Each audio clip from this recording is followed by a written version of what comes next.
तू ही निरंकार। सोच बदलो सितारे बदल जाएंगे, नजर बदलो नजारे बदल जाएंगे। हम्म, हम आध्यात्मिकता की बात करें तो हम सबसे पहले इधर ध्यान जा रहा है कि हम वेदों शास्त्रों पुराणों की बातें करते हैं और उनका सार हम समझ नहीं पाते हैं। गीता जी में भी प्रभु ने ये सार हमें बताया कि आत्मा बारंबार चोला बदल रही है। इस आत्मा को हम मुक्ति प्राप्त नहीं करा पा रहे हैं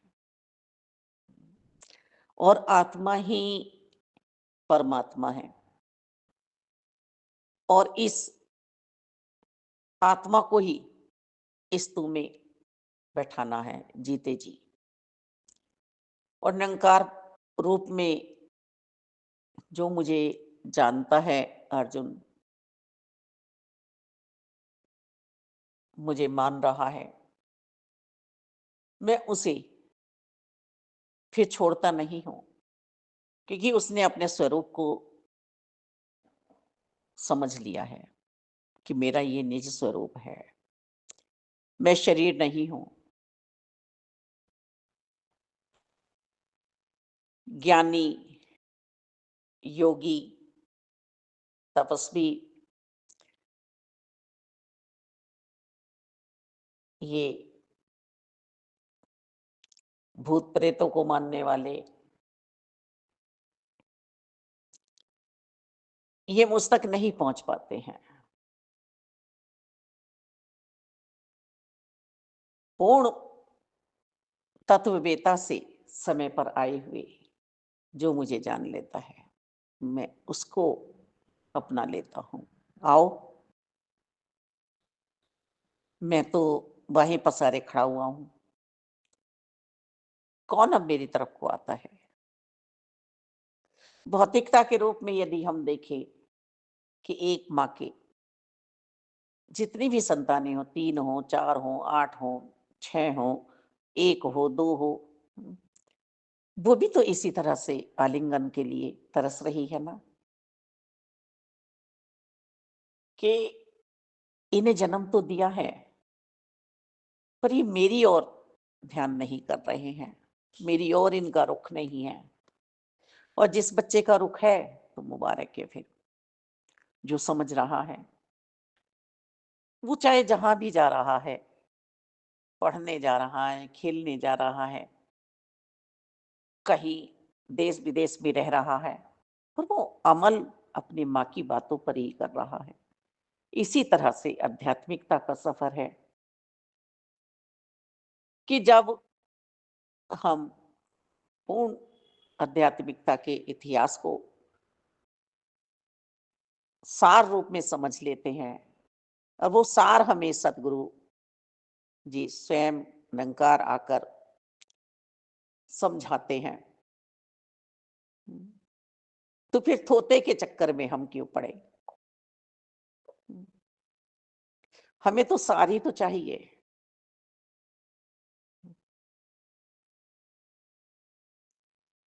अब राम को माने या राम की माने,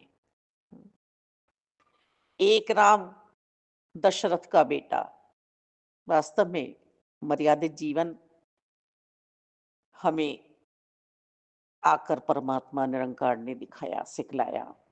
हम्म, एक राम घट घट में बैठा, हम्म, जिस परम शक्ति से ये शरीर चल रहा है, जिसे हम सूक्ष्म शरीर कहें, छठा तत्व कहें, 5 तत्व का पुतला मानव उठ नहीं पाया था और अन्य योनियां भी नहीं उठ पाई थी जब तक परमात्मा ने अपना अंश आत्मा नहीं डाली। पर ये मानव चोले में हमें विवेक दिया कि चेतन हो सकता है तू, अपनी चेतना को जागृत कर, उठ। कितने जन्मों से तू ठोकर खा रहा है, इस दृष्टि को तू अंतर्मन की खोल। जैसा तू अंदर से महसूस करेगा वैसा तू देखने लगेगा। यह आध्यात्मिकता का सफर है मालिक। मन को शांत कर, आत्मा को जिसकी है उसे सौंप दे। घट घट में निरंकार, प्रीति बढ़ा तू प्रभु से। कहते हैं ना, चींटी हमारे पैर से कुचली गई, इसमें भी तो वही आत्मा थी, मुर्गी में भी वही आत्मा है, मक्खी में भी वही आत्मा है मालिक। पर जो चेतन होने की बारी है, जो मुक्ति की बारी है आत्मा की, वो सिर्फ और सिर्फ मानव को ही दी गई है कि मन को स्थिर कर ले अपने। सेवा सिमरन सत्संग कर ले तू।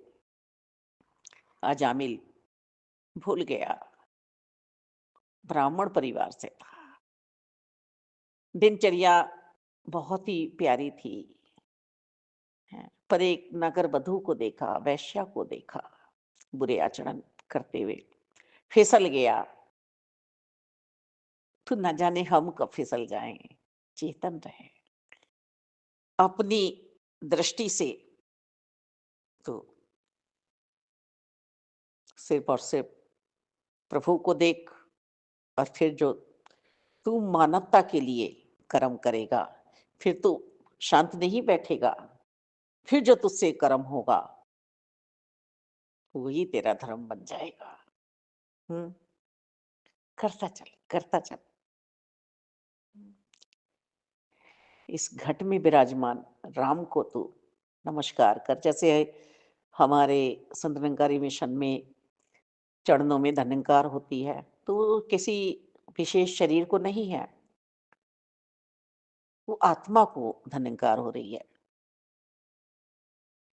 हर उम्र वाले को हम धन्यकार कर रहे हैं, क्योंकि घट घट में निरंकार विराजमान है। ये दृष्टि दी है, पूरी सृष्टि में निरंकार समाये हुए हैं। अब कौन बुरा है, कौन बेगाना है मालिक।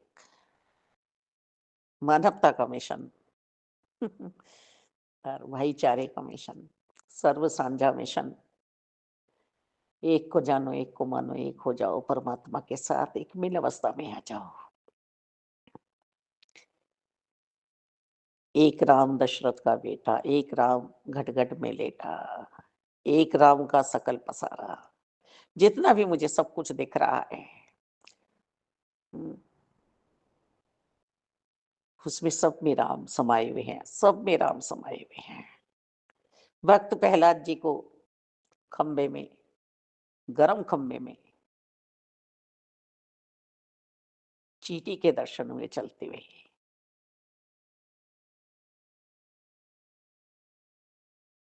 कुछ नहीं हो रहा है इसको, जिसकी रक्षा स्वयं ही करे। इसमें तेरे भगवान हो सकते हैं, हाँ हो सकते हैं। भक्त का विश्वास था, निकल आई, अवतरित्र हो गए। मेरी सोच तो सुंदर बन जाए ना, मेरी सोच सुंदर बन जाए। दसी अपने आप को कह रही है, बाकी सबकी सोच बहुत सुंदर है। मेरी सोच सत्य सनातन शाश्वत के लिए हो जाए, जो सदैव काल रहने वाले हैं। ये नहीं लुप्त होने वाले हैं। मेरा शरीर बारंबार बदला है, बस अब मेरी सोच बदल जाए। अब जो ये सितारे बुलंद हुए हैं, ये वास्तव में ही बुलंदी पे पहुंच जाए आत्मा, इसी में ही समा जाए।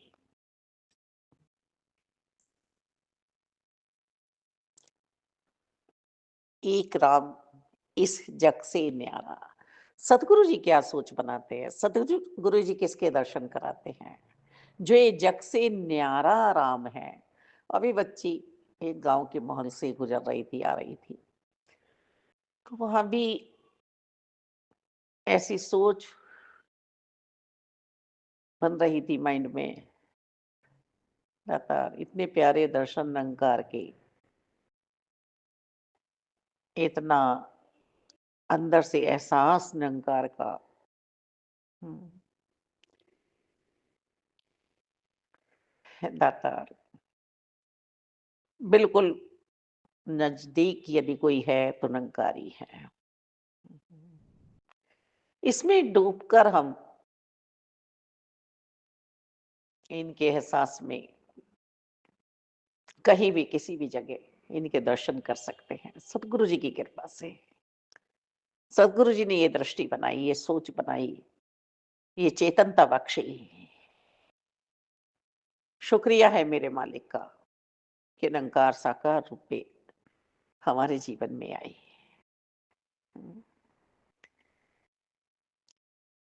जहां भी हम जाएं, जिनके पास भी हम बैठे, तो वास्तव में ऐसा एहसास होना चाहिए कोई ब्रह्म ज्ञानी बैठा हुआ है, सामने की आत्मा ये कह जाए कि आप इतने लेट हमारे जीवन में कैसे आए, कहाँ थे आप।